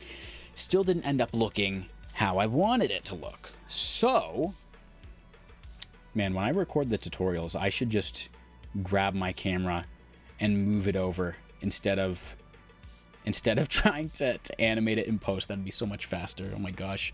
Anyways, sorry, inside thought. So, what we ended up doing was we took our main text, right? We have the same kind of rectangle over top because of course we do. And then we used a fast noise as its we used the fast noise as the shading, like the shading source. So we're using this image here. So that only, I believe, is this? How am I doing this? But basically, we're using the fast noise as our data for. Can I show this here? Yeah, here we go. We're using the fast noise data to show our text. And what this ends up doing is when I displace, if I remove the fast noise, you can see I'm getting full letters all the time, which kind of breaks the effect of having lightning traveling or having like broken lightning along the letters you can see in our reference here.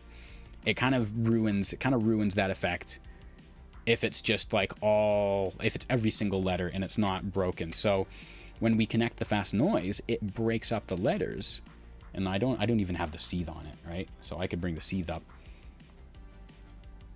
and that would probably help a little bit. Even bring the contrast up maybe a little as well. But yeah, that creates some more broken lightning, or it creates broken lightning, which is a lot more convincing when you paste it onto the text, because it's already being warped, and because we are animating the visibility using the rectangle, it looks a lot more convincing. It's not just like I was showing you before. It doesn't look like this, where you can see kind of a faint S shape that's just like kind of warped and blah blah blah blah blah. Like it doesn't look like that. Got the fast noise on there, much more broken, looks a lot more genuine, a lot more authentic. It's fascinating to watch how to create lightning in Fusion. I only use overlays for it. I used to be the exact same way. I'd just look up lightning overlay on YouTube, and then I would try to color key it out, and it worked. It worked for a while, and then I think the same guy who was in here earlier, Madman Mason, I needed some custom lightning for making his stream assets, because I did a whole bunch of stuff. For him. One of the things I needed was lightning outlines on the text effects, and I was like, oh, how am I going to do this? I have no idea. So I had to figure that out. What is this? Oh, this is the hedgehog animation. So hedgehog animation, very, very simple. We use the follower for all the animation in this. It's just the letters animated on one by one with a whole bunch of motion blur. And the difference like with ours versus the original is the original has each letter animate on one by one. We have a delay between ours, but it's not as long, so you'll have one or two letters animating on at a time, which still ends up looking pretty good. Right? You would, like, if I showed you, you wouldn't be able to tell the difference. You'd be like, oh, Sonic the Hedgehog 4 trail, that's cool. But, you wouldn't know exactly.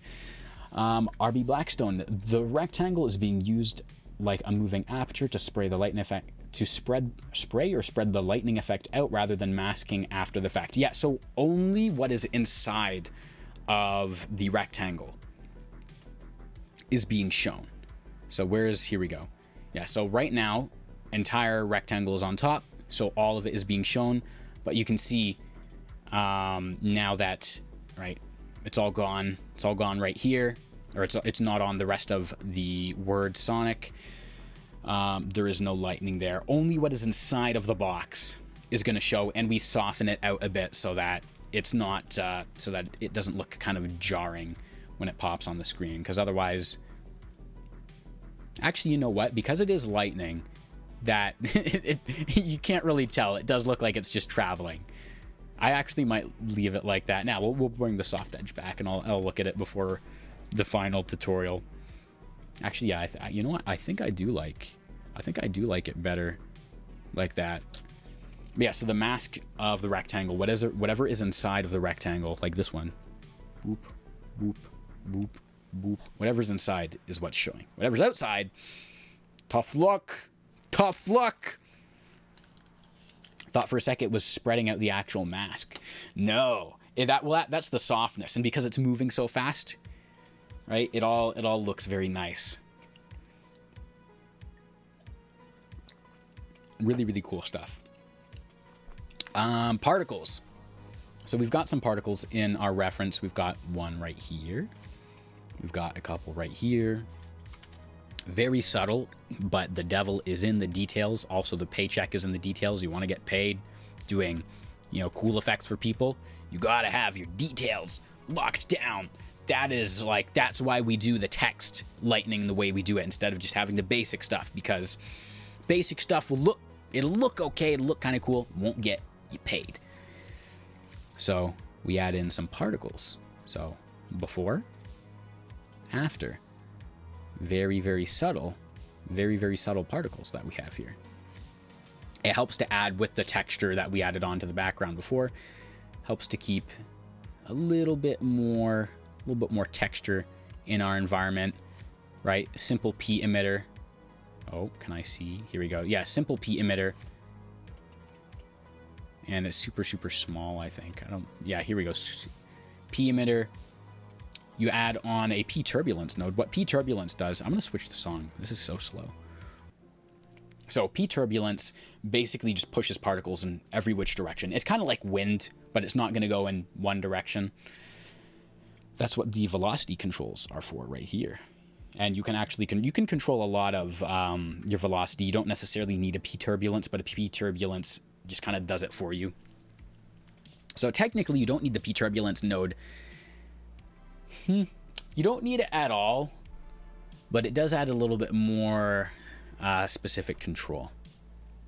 So yeah, then P render, add a merge with a camera, render it, blur it ever so slightly, right? And the difference between a blurred and a not blurred is basically like you almost can't tell. And then we just bring the blend mode down, change apply mode to screen from normal. Right? So it's not like this. Oops. What did I just do? Oh, apparently I accidentally deleted stuff. What? Yeah, so you take it from like here to being super, super subtle, just like in the reference. Smarty66 looks great, man. Thank you. We're doing pretty good so far. We still got a couple more finishing touches to add on, but I'm pleased with the way it's turning out so far. This project file will be available for free on the fourth wall page. I think it's the first free project file we've done in a while. I forget. Oh, this. Okay, so this is something we definitely need to amend. The displace for the screen crack.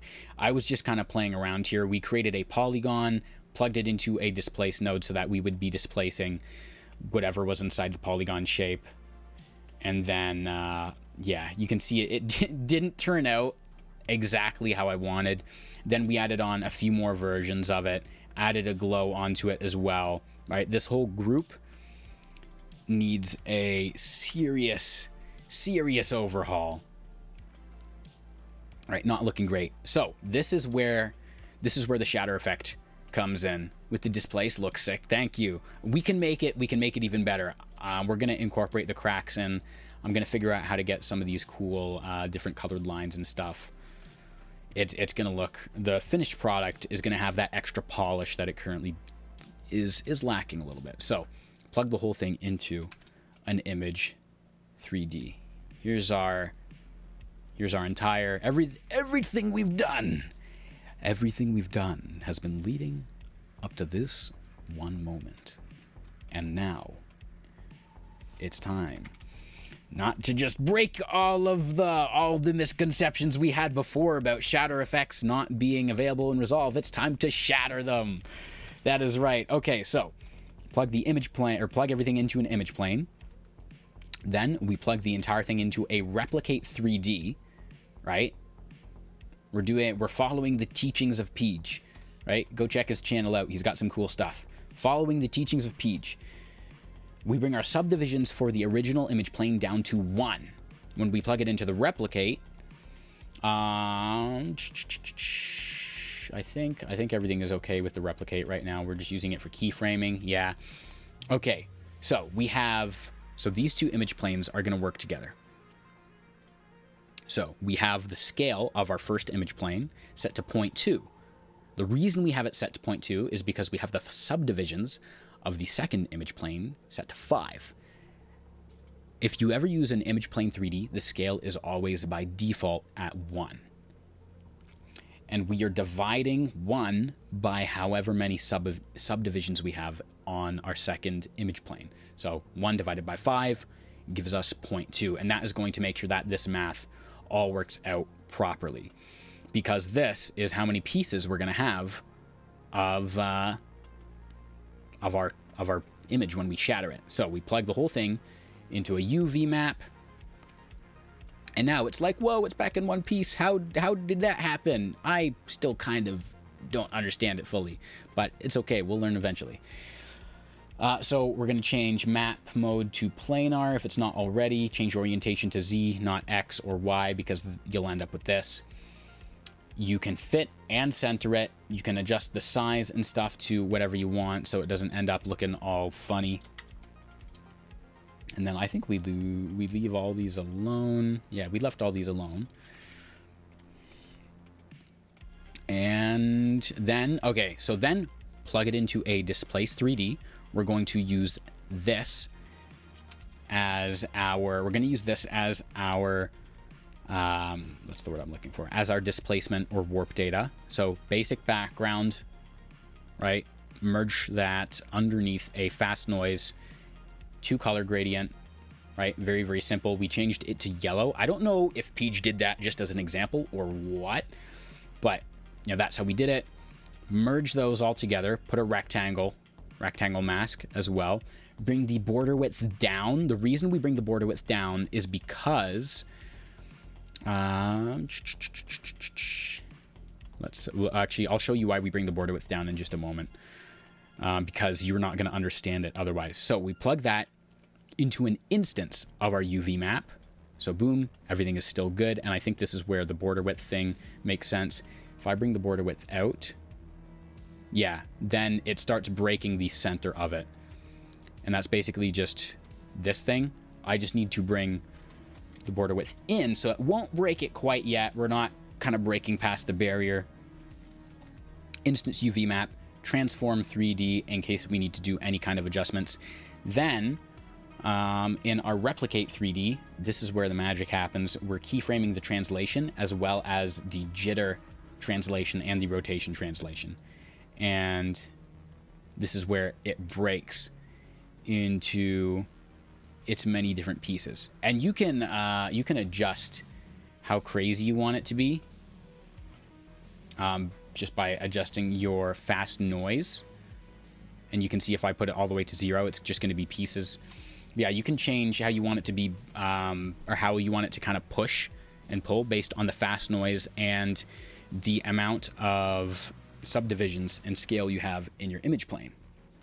Yeah, there's a Displace 3D is definite. Displace 3D is an underrated node. We use that. We use it in the Blotro video, and I think 1 or 2 others. Super, super cool.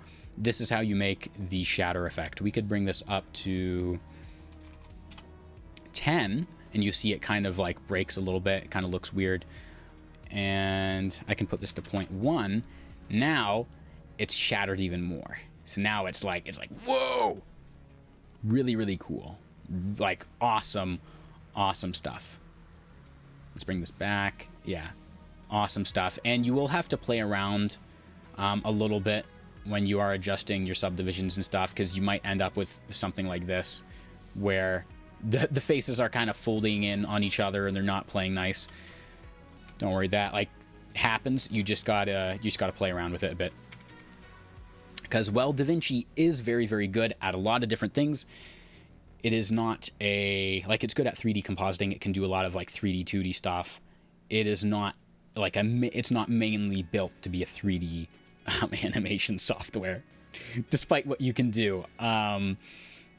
Pizza, if you ever see this, there's a very, very, very advanced Fusion user, Pizza Blue, knows how to create like simulated volumetric lighting in Fusion, which Fusion cannot do volumetric lighting.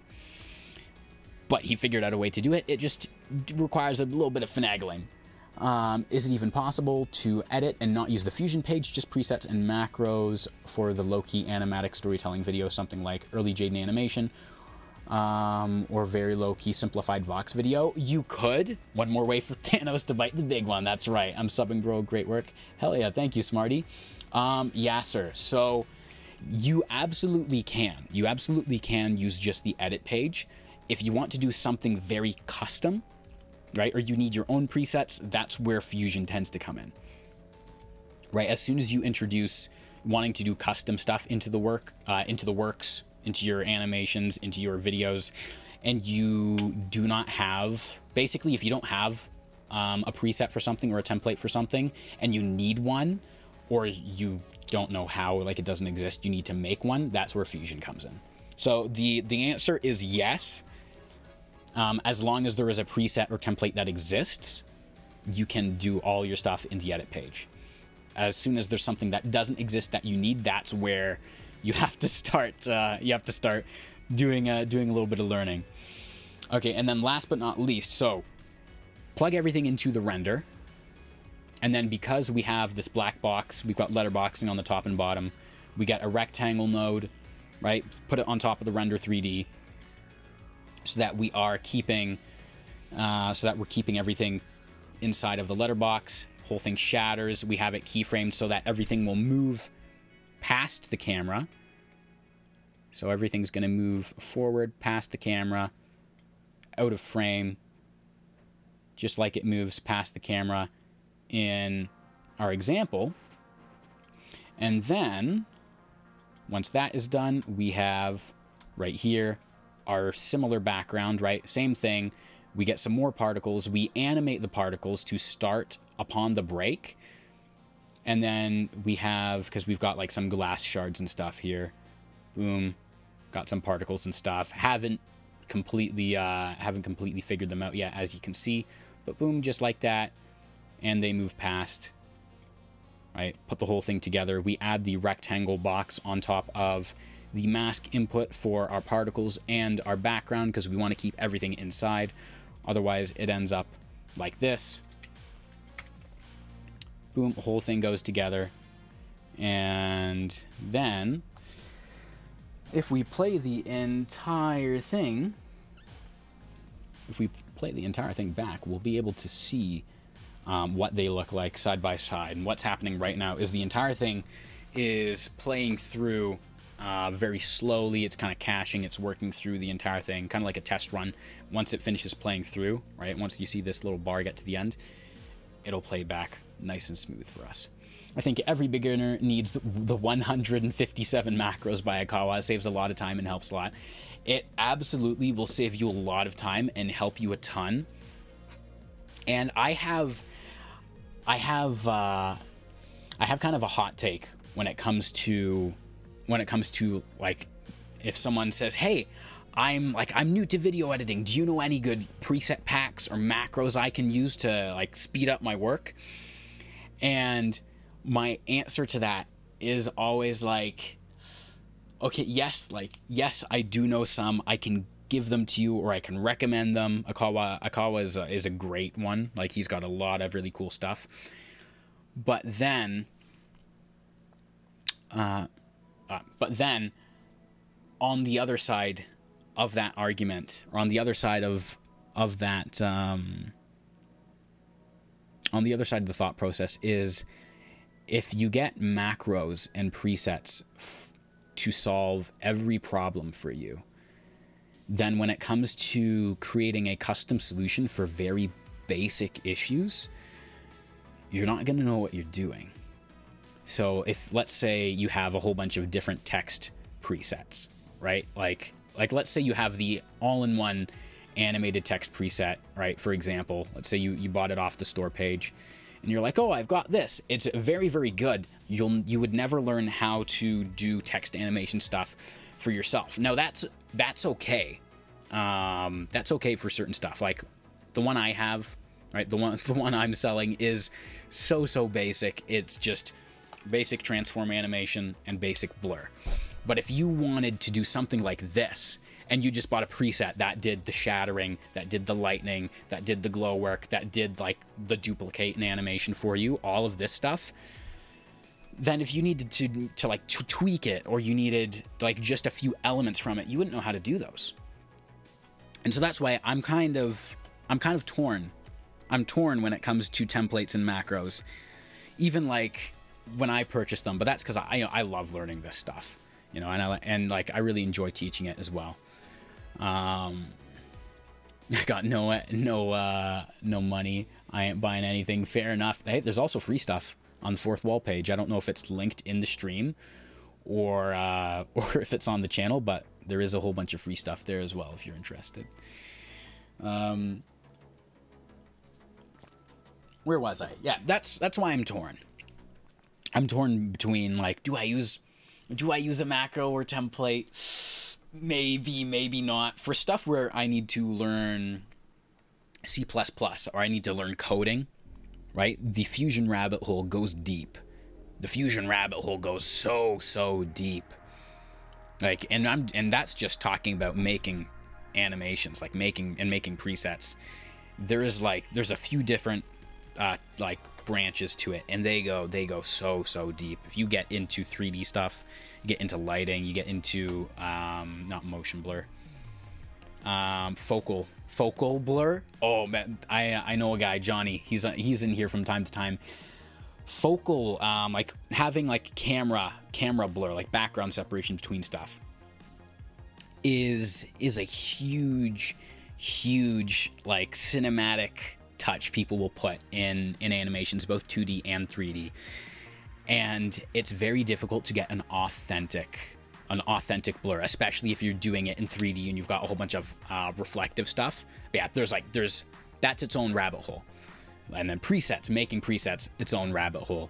Right, you'll get past using the native stuff in Resolve, and you'll start doing adaptable stuff. You'll start building in multiple things for stuff. You'll start adapting to any format, like any frame per second, because if you have an animation in 24 frames per second, it's going to animate at a different speed than in a 60 frame per second format. Right, it's going to be either faster or slower depending on what it's built for. For basic YouTube videos, do you think Fusion is needed? Depends what you're doing. Right, if you're doing a lot of animation, then probably. Right, if you're just doing like basic talking head stuff, and all you need is, like, let's say you're doing gaming and you're just clipping gaming stuff, you're not really doing any kind of animation, you're just like adding sound effects, you got a face cam, right, then you can definitely get by without learning Fusion, 100%. But yeah, Fusion is a rabbit hole in rabbit holes. And then you have the color page. Don't even get me started on the color page. Color science, I'm going to do a video on understanding color science, because that is the first step to understanding how to use the color page. But yeah, that's all I got to say about that. Yeah, I'm gonna do some polish on this. We're gonna turn it into into a video that that I can kind of distill down for for everyone who doesn't have 2 hours to watch us roast ChatGPT to talk about the future of you know, AI versus video editors, to learn about why different things work the way they do, and to get force fed how to make lines using the fast noise node. We'll probably have like a 15 to half hour version of like how to make this, and it'll be more polished because we will have the C blocking out the 4, just like we do in the reference, instead of it overlapping. Bet you didn't see that. Haha. Ho ho. But yeah, I'm gonna do that. I'm gonna fix up the lightning, make the shatter a little bit more convincing. We'll probably add in some camera shake as well. We might add in some blurring for stuff as well. That's where accumulation effects come into play with the Render 3D. That's where you're using the hardware renderer. And yeah, I think I'm tapping out. I'm tapping out for tonight, guys. Be on the lookout for future streams. We are going to do another stream going over a whole bunch of DaVinci Resolve 21 features. We're going to go over some more of the newly introduced tools. We're going to see if we can play with the audio reactive stuff, so getting something to react based on the audio. Such a cool tool that they finally added into Resolve. I want to play around with that, see if we can get some really smooth animations, a whole bunch of other stuff. The AI Cinefocus, the AI Ultra Sharpen, AI De-Blur. So much cool stuff. Yeah. All right, guys. Thank you so much for watching. Thank you for sticking with me through this. Now you've got the full behind the scenes. You got the behind the scenes experience. Now you get to have the video as well, and you know what the next stream is about. So yeah, I will see you guys all in the next stream. Stay tuned, and yeah, stay tuned, stay awesome, keep making cool stuff. See you, Smarty. See RB, Blackstone, Yasser, Draco, everyone. Thank you guys. Euro, you just made it. You came in right at the last second, man. It's okay. It's okay. You can. The good news is I leave my streams up. I know some people take their streams down after I leave them up. You can scrub through. You can see what cool stuff is happening, or what cool stuff we did, what we covered, and yeah, I'll see you guys in the next video. Cheers.